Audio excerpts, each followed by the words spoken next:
A Marxist-Leninist, Joe Slovo was an opponent of the apartheid system.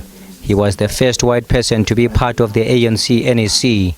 After serving in the Second World War, he became the first MK Chief of Staff and one of its longest-serving combatants, with former ANC president now using MK symbols to wrestle power from the ANC at the polls. Slovo's party says he would be very disappointed. Slovo lived until Umkhonto weSizwe was dissolved. He saw and he formed part of the ANC National Executive Committee that presided over the dissolution of Umkhonto weSizwe based on its historical mission. What former President Jacob Zuma is doing is pure reformism. It is something Umkhonto weSizwe was never established to do.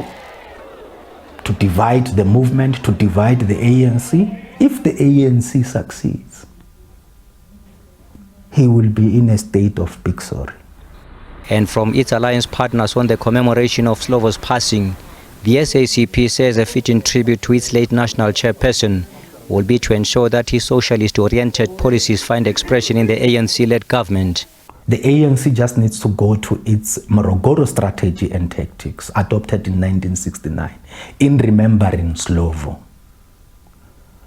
to review the revolutionary content of that strategy and tactics and be true to history, to follow it. We are not saying they should abandon the recent one, but there are certain fundamentals that characterize what a national democratic revolution is. We will be happy to see them to return to that. And as the ANC goes to the elections, Slovo would have loved to see the working class demands included in its election manifesto.